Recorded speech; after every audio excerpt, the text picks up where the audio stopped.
स्तानिस्लावस्की की बुक चरित्र की रचना प्रक्रिया बिल्डिंग ए कैरेक्टर का अध्याय 12 है। वाचन के ताल और लय।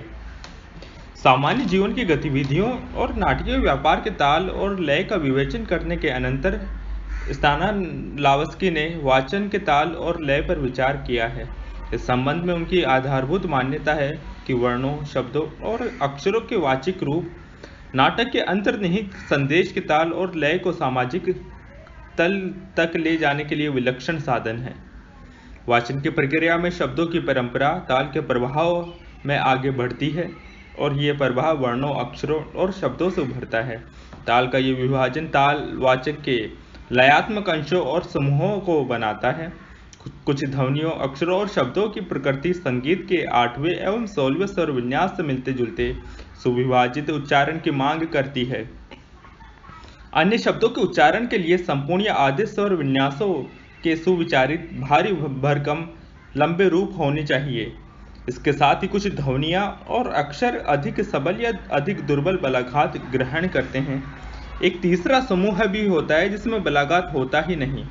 वाचन के इन विभिन्न रूपों के अनुक्रम से बीच बीच में विराम के श्वास विश्राम के अंतराल भी आ जाते हैं। ये सभी ध्वन्यात्मक संभावनाएं हैं जिनके बीच ताल और लय के अनंत प्रकारों की रचना होती है। इन्हीं का प्रयोग करते हुए अभिनेता अपने लिए एक सुंदर सानुपातिक वाचन शैली की रचना करता है। वो मंच पर बाज़रूरत दुखांतकी की उदात्त भावना अथवा कौमुदी की उल्लासमयी मनोदशा के संप्रेषण के लिए शब्दों का प्रयोग करता है। वाचन की ताल लय बनाने के लिए बस इतना ही काफी नहीं है। ताल के प्रवाह को ध्वनि के विभिन्न खंडों में बांटा जाए, वाचन के आयामों की रचना की जाए। व्यक्ति के पास एक सुनिश्चित स्वर माप भी होना चाहिए। नाटक के कार्य क्षेत्र में तो वो ताल मापक यंत्र और घंटी के सहारे उत्पन्न हो जाए, लेकिन वाचन की माप के लिए हम किस पैमाने का प्रयोग करें। अपने नाटकीय पाठ में शब्दों के वर्णों और अक्षरों के अलग अलग बलात्मक लयघातों के समकालिक रूप कैसे बनाए जाए। इस प्रयास में ताल मापक यंत्र के स्थान पर मानसिक गणना का सहारा लेना पड़ेगा तथा अंतःप्रेरणा से निरंतर उसके साथ उसकी गति और लय के साथ तालमेल बनाए रखना होगा। इस संदर्भ में ये ध्यान रखने की अपेक्षा है कि एक सुनिश्चित आयाम से सुपंजित और सुनियोजित वाचन की विशेषताएं संगीत और गायन की विशेषताओं जैसी ही होती है। स्तानिस्लावस्की का कहना है कि वर्ण, अक्षर और शब्द यही वाचन के संगीतात्मक स्वर हैं जिनसे उसकी धुनें, ताने, राग और रागनियां बनती हैं। इसी आधार पर उन्होंने अच्छे भाषण को संगीत में मानना उचित समझा है। गुंजन और प्रवाह के साथ बोले जाने वाले शब्द बड़े प्रभावपूर्ण होते हैं। शब्दावली में संपूर्ण चौथे या 16वें स्वरों में अथवा बीच में त्रिक या पंचक डाल दिए जाने पर वाचन में संगीत की भांति विभेद हो जाता है। एक में शब्दावली गंभीर, महिमामय और उत्सव मूलक हो सकती है और दूसरे में स्कूल की एक बालिका की लड़खड़ाती चटर-पटर एक प्रशांत भावना जगाती है और ये दूसरी हलचल और घबराहट पैदा करती है। संगीत के क्षेत्र में सुमेधा से संपन्न गायन ये सब जानते हैं और वे शास्त्र के विधान के विरुद्ध लय का प्रयोग करने के अपराध से डरते हैं। अगर संगीत का राग विशेष 3/4 स्वरों की मांग करता है तो सच्चा कलाकार बिल्कुल उतनी ही लंबाई के स्वरों को उत्पन्न करेगा। अगर रचनाकार ने एक संपूर्ण स्वर रख दिया है तो गायक अंतिम सीमा तक उसका निर्वाह करेगा। अगर संगीत का वो स्वर त्रिकों की या मूर्छनाओं की अथवा अन्य स्वर परिवर्तनों की मांग करता है तो वो अपेक्षित गणना में उस लय को गाएगा। इस नियम निष्ठा का दुर्निवार प्रभाव होता है। कला समुचित व्यवस्था, अनुशासन, सटीकता और संपूर्णता की मांग करती है। उन अवसरों पर भी उसे स्पष्ट परिपूर्णता के साथ संपन्न किया जाना चाहिए जिन अवसरों पर व्यक्ति से संगीतात्मकता के साथ लयात्मक प्रभाव को भी संप्रेषित करने की मांग की जाती है। अराजकता और अव्यवस्था की भी अपनी अपनी ताल लय होती है। संगीत और गायन के विषय में कही गई ये बात नाटकीय रचना के साथ भी पूरी तरह लागू होती है।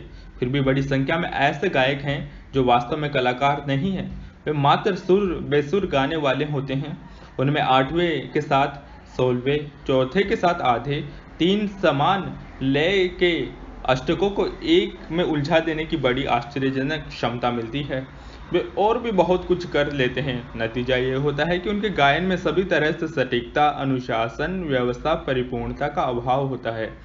उनका स्वर विन्यास अव्यवस्था एवं अराजकतापूर्ण घोटाले का रूप ले लेता है। वो संगीत रहता ही नहीं, मात्र किसी आवाज का प्रदर्शन बन जाता है। नाट्य प्रदर्शन में वाचन के साथ भी कुछ ऐसा ही होता है, बल्कि हो जाता है।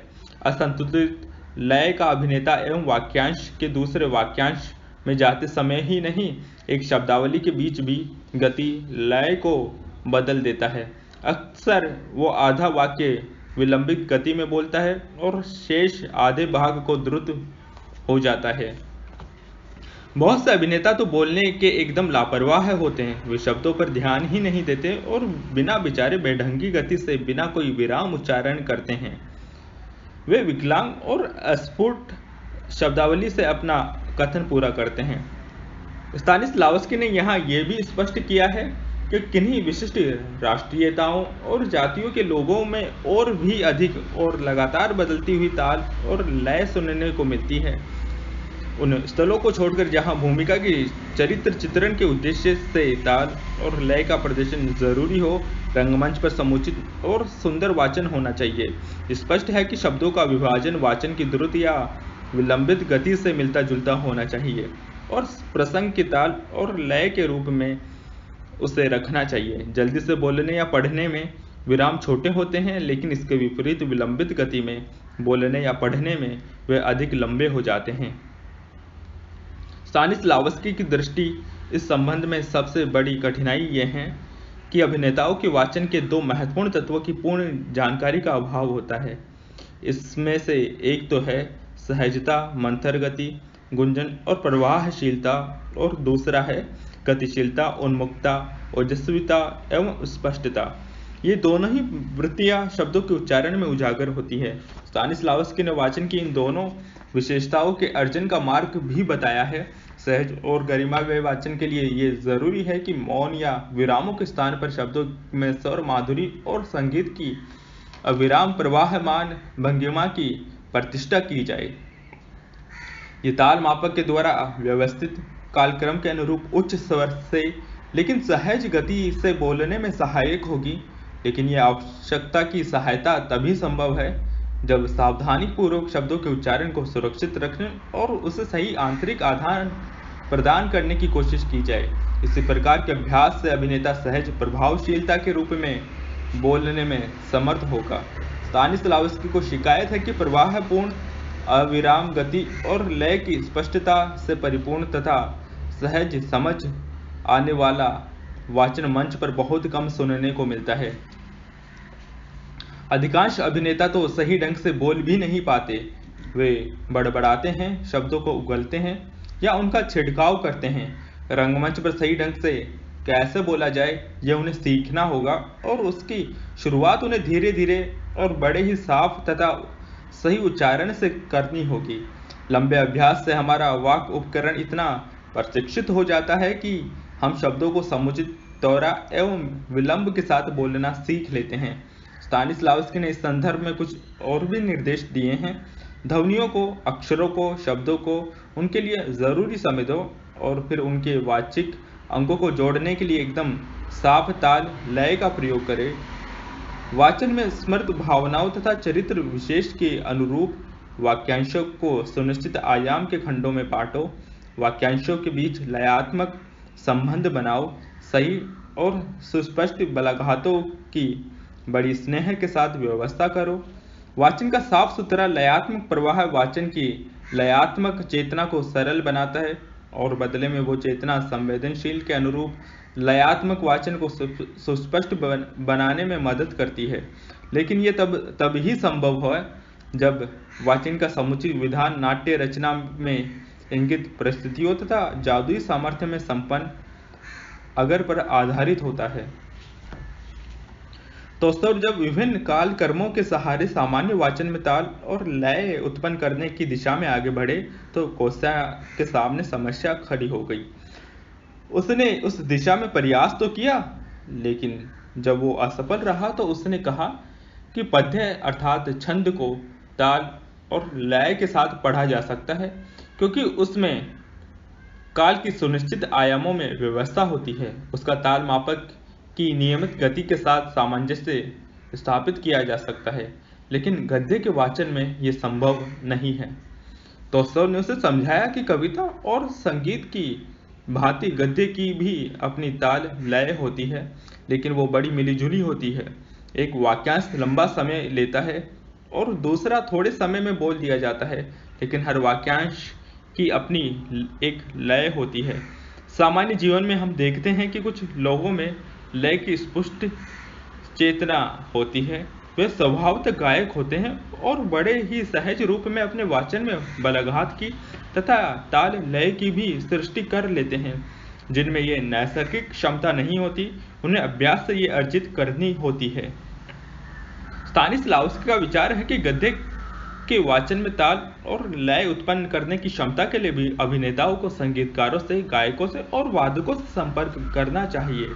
इस संबंध में यह समझने की कोशिश करनी चाहिए कि गायन में वास्तव में होता क्या है। वाणी सर्वप्रथम राग विशेष में नियोजित शब्द को गाती है। जहाँ शब्दों में स्वर विन्यास नहीं होता, वहाँ सुसंगत ध्वनियों एवं विश्राम के स्थलों से घुमा फिराकर हर आयाम को लयात्मक स्वरों से भर दिया जाता है। यही प्रक्रिया गद्य के साथ भी संपन्न की जानी चाहिए। वर्ण, अक्षर और शब्द तो सुरों का स्थान ले ले और विराम, श्वास के विश्राम अपनी गणना से अथवा संख्या से लय की संपूर्ति करें। यह प्रक्रिया तभी अपनाई जानी चाहिए जब वाचन के आयाम की संपूर्ति के लिए शब्दों की व्यवस्था न हो। वर्णों, अक्षरों और शब्दों की ध्वनियाँ बीच बीच में विरामों के साथ सभी प्रकार की लयों की संरचना के लिए बहुत विलक्षण सामग्री है। रंगमंच पर जब शब्दों के बल का प्रयोग उपस्थित लय के बलाघात की मूर्छना की व्यवस्था के अनुरूप ही होता है, तब एक सीमा, एक गायन या छंद पठन विधान को पाया जा सकता है। गद्य की ताल और लय सानुक्रम, सबल और निर्बल अक्षरों के समूह से बनती है। बीच बीच में मधुर प्रवाह से युक्त विश्राम होते हैं और अनंत लयों के विधानों की व्यवस्था होती है। इसके साथ ही ताल लय में कभी मुखर, कभी मौन और कभी गतिमयता तथा कभी स्थिरता की अपेक्षा होती है। काव्य अथवा गद्य के वाचन में सामान्य विरामों और श्वास के प्रवाह के लिए अपेक्षित विरामों का ही विशेष महत्व होता है। इसलिए नहीं कि वे लयात्मक प्रवाह के अंगभूत अंश होते हैं, वरन इसलिए भी कि ये लय की संरचना एवं नियंत्रण की तकनीक में अत्यंत महत्वपूर्ण एवं सक्रिय भूमिका का निर्वाह करते हैं। ये दोनों ही प्रकार के विराम वाचन की चेष्टाओं, भावनाओं की लयों के साथ अभिनेता के आंतरिक स्पंदनों के तालमेल को संभव बनाते हैं। वाचन के आयाम की खाली जगहों, श्वास के बीच के विश्रामों और विरामों से भरने वाली इस प्रक्रिया को कुछ लोगों ने तो ताता तीरा संज्ञा दी है। इस नाम की उत्पत्ति आकस्मिक रूप से इस तथ्य से हुई है कि जब कोई राग गाया जाता है और शब्द याद नहीं होते, तो गायक स्वर लहरी के खाली स्थान को कुछ ऐसे ही अनर्गल ध्वनि विन्यास ताता तीरा से भर देता है। अब सवाल उठता है कि विभिन्न प्रकार के लयों को जोड़कर एक पूरी तरह से समन्वित स्वर मान की रचना कैसे की जाए। स्तानिस्लावस्की का कहना है कि गायक और वादन समारोह में ये कार्य संचालक करता है। वो केवल विभिन्न ताल और लय को जोड़ता ही नहीं, सामाजिकों के समुदाय को भी अपने संचालन कौशल से एक प्रकार की लयात्मक विधान से दूसरे लयात्मक विधान में पहुंचा देता है। इस प्रक्रिया को संपन्न करते समय आने वाली बाधाओं को भी हटाया जाता है। ये लक्ष्य तुरंत ही प्राप्त नहीं हो जाता, वो अपने कलाकारों और श्रोताओं के परिवर्तन के अनेक चरणों की श्रृंखला से गुजारता है, जो अनेक प्रगति की ओर उन्मुख प्रतिक्रियाओं के माध्यम से उन्हें लय के नए विधान में पहुंचा देती है।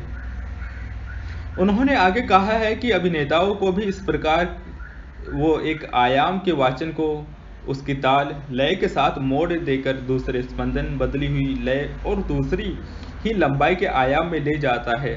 संगीत समारोह के संचालक के प्रयास और नाटकीय संयोजना में अंतर ये है कि संचालक तो ये कार्य सभी की आंखों के आगे अपने बेटन के सहारे करता है, लेकिन रंगकर्मियों को ये कार्य अदृश्य रूप से भीतर ही भीतर मानसिक स्पंदन के सहारे करना होता है, जिसके लिए अभिनेताओं को स्थानांतरण की नियुक्तियों की जरूरत होती है। वो प्रथम उद्देश्य है एक सुस्पष्ट सुनिश्चित ताल लय में प्रवेश और ये विश्वास उत्पन्न होना कि जो लोग इस समय मेरे साथ हैं उन्हें अपने साथ ले जा रहा हूं और उनके साथ ही दर्शक समुदाय को भी अपने साथ ले जा रहा हूं। ये ताता तीरा की प्रक्रिया की गद्य के विधान में वो पुल है जो परस्पर बहुत ही विरोधी वाक्यांशों अथवा आयामों को परस्पर विरोधी लयों से जोड़ता है। तोस्तव ने अगले दिन ग्रीवादव के नाटक को वो फ्रॉम विट की कुछ पंक्तियों को पढ़कर और फिर उन्हें गद्य का रूप देकर ये स्पष्ट किया कि गद्य रूप में शब्द चारों तरफ छिटक जाते हैं, उनकी एकतानता टूट जाती है, उनकी स्पष्टता बलवत्ता और तीक्ष्णता नष्ट हो जाती है। छंद के विधान में हर शब्द बड़ा जरूरी होता है, एक भी फालतू नहीं।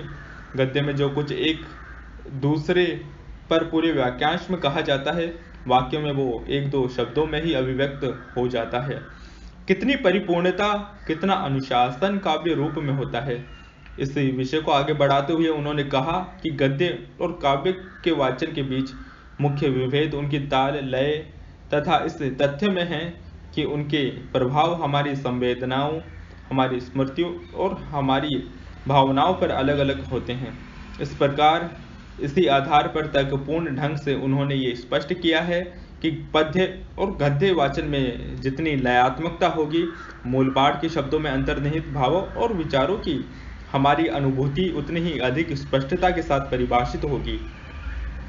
इसी प्रकार अधिक स्पष्ट, सुपरिभाषित और लयात्मक भावों और विचारों का अनुभव करेंगे। शाब्दिक अभिव्यंजना में वे उतनी ही लयात्मकता की मांग करेंगे। इस प्रकार उन्होंने ताल और लय की भावनाओं पर प्रभाव और भावना के ताल लय पर प्रभाव की एक नई अवधारणा उपस्थित की। अपनी इसी अवधारणा को स्पष्ट करते हुए उन्होंने कहा कि ताल और लय का स्पंदन मात्र ही हमारी भावनाओं, स्मृतियों और अनुभूतियों को जगाने में समर्थ होता है। इसलिए जब हम किसी शब्द का अर्थ नहीं समझते तो भी इनके माध्यम से उसका ध्वनि विन्यास हमें उसके अंतर्निहित अभिप्राय का बोध करा देता है।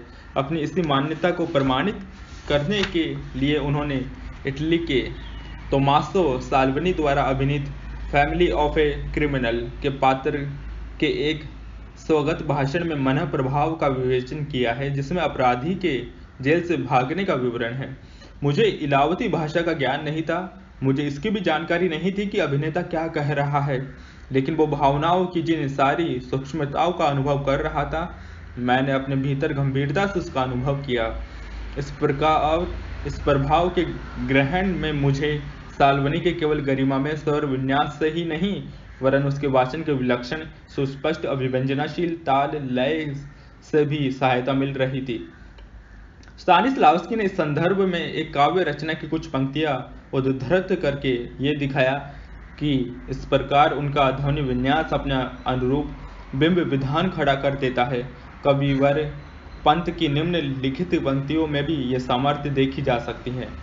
बांसों का झुरमुट, संध्या का झुटपुट, वे चहक रही कुंजों में टी टुट टुट। स्तानिस्लावस्की ने वाचन में ध्वनियों के उच्चारण के साथ मौन को भी महत्वपूर्ण माना है तथा ताल लय में दोनों को संदर्भित करने की आवश्यकता पर बल दिया है। वे ये भी मानते हैं कि अभिनेता में ताल और लय सहज रूप से अंतर्निहित होती है और रंगमंच पर उसके कार्यों या निष्क्रियता में बोलते समय अथवा उसके मौन में प्रकट होती है। अब उसकी ताल लय की गतिविधियों में सक्रियता और निष्क्रियता में, वाचन में और मौन में आंतरिक संबंध की खोज करना रोचक विषय है।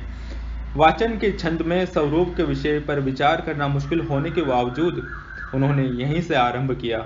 उनका कहना ही है कि कठिनाई इस तथ्य में अंतर्निहित है कि छंद के विधान में विश्राम या विराम की सीमा निर्धारित होती है। वक्ता बिना किसी प्रभाव का दुष्प्रभाव उत्पन्न किए विराम को लंबा नहीं कर सकता, क्योंकि उस स्थिति में वो शब्दों की ताल लय को तोड़ देगा। इस कारण वक्ता और श्रोता दोनों छंद की ताल और लय के रास्ते से अलग हो जाते हैं। वे अपना नियंत्रण खो देते हैं और उसे फिर से स्थापित करना जरूरी हो जाता है। इसलिए कभी कभी कार्य की अपेक्षा से लंबा विराम जरूरी हो जाता है और छंद के विन्यास को तोड़ना पड़ता है।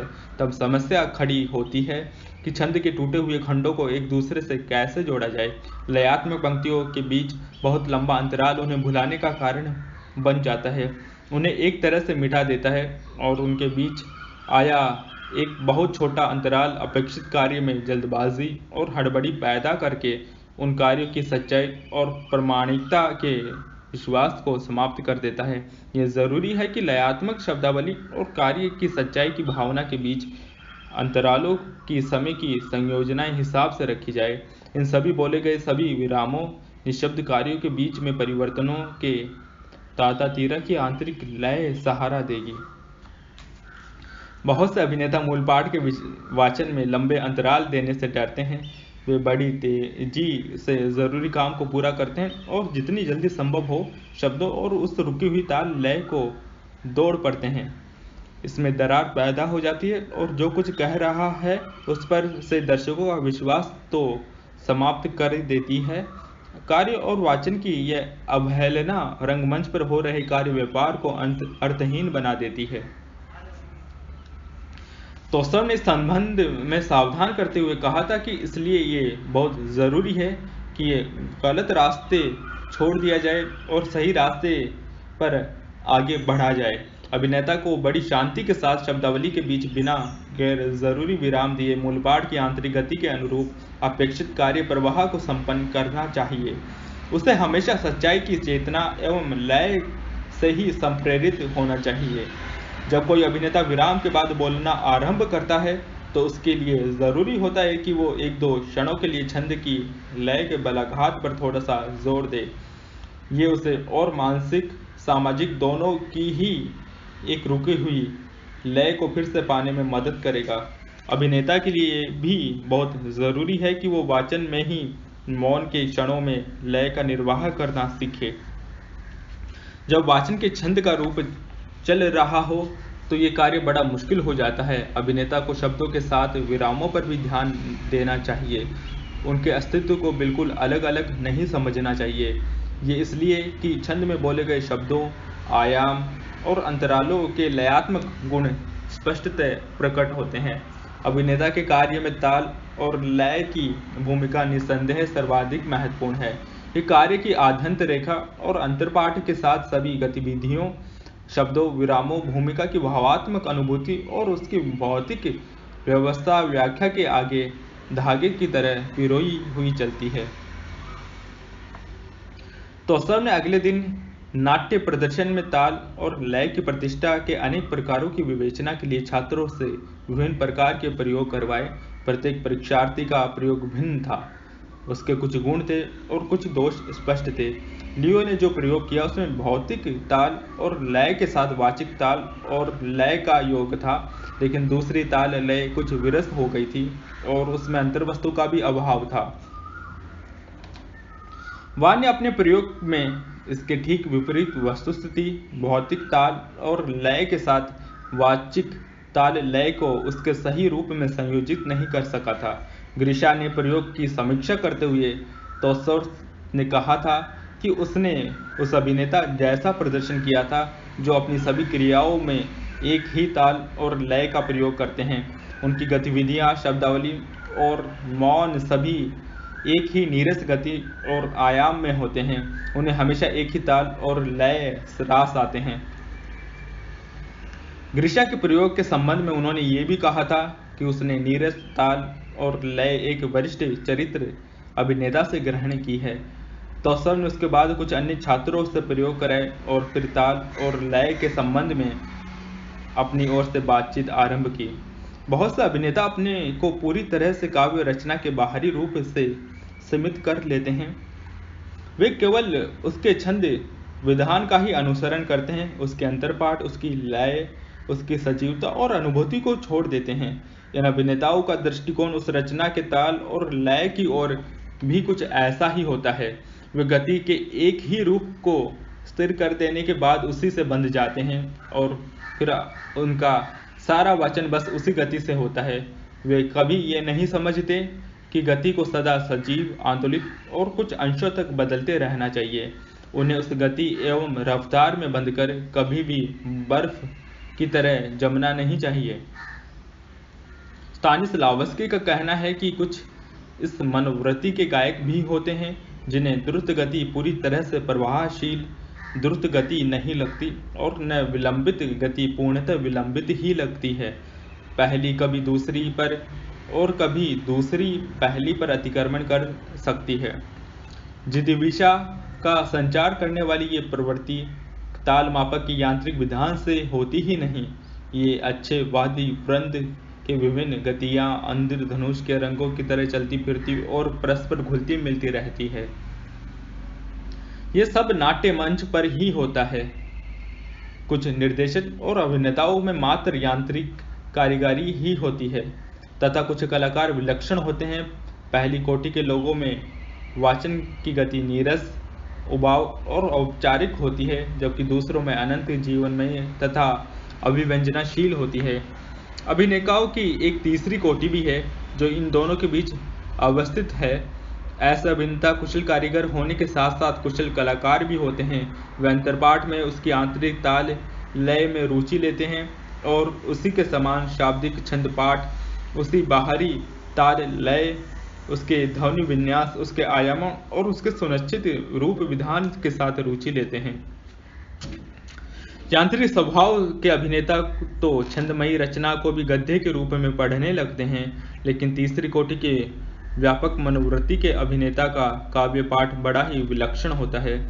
वाचन आरंभ करने से पहले ये अपने को ताल और लय की लहरों में डुबा देते हैं और उसमें भीगकर उसे भीतर तक आत्मसात कर लेते हैं। इस तरह के केवल उनका वाचन ही नहीं, उनकी चाल ढाल, उनकी भावनाएं, उनकी भावात्मक अनुभूतियों के स्रोत भी ताल और लय की उन्हीं लहरों से अविराम आप्लावित होते रहते हैं।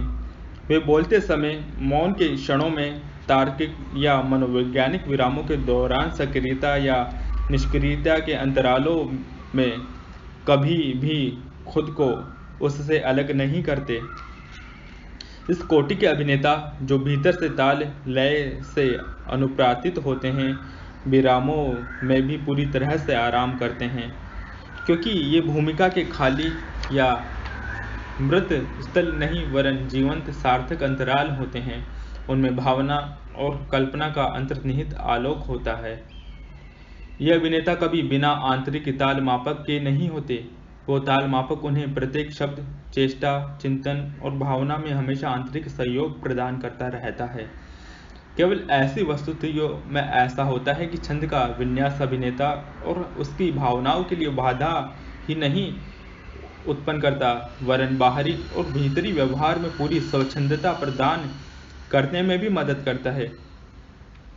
केवल इन्हीं परिस्थितियों में यह होता है कि अभिनेता की आंतरिक प्रक्रिया में भूमिका के बाहरी रूपांतरण को जीते समय सामान्य ताल और लय की रचना हो जाती है और बाह्य तथा अंतर्पाठ में पूर्ण सामंजस्य स्थापित हो जाता है।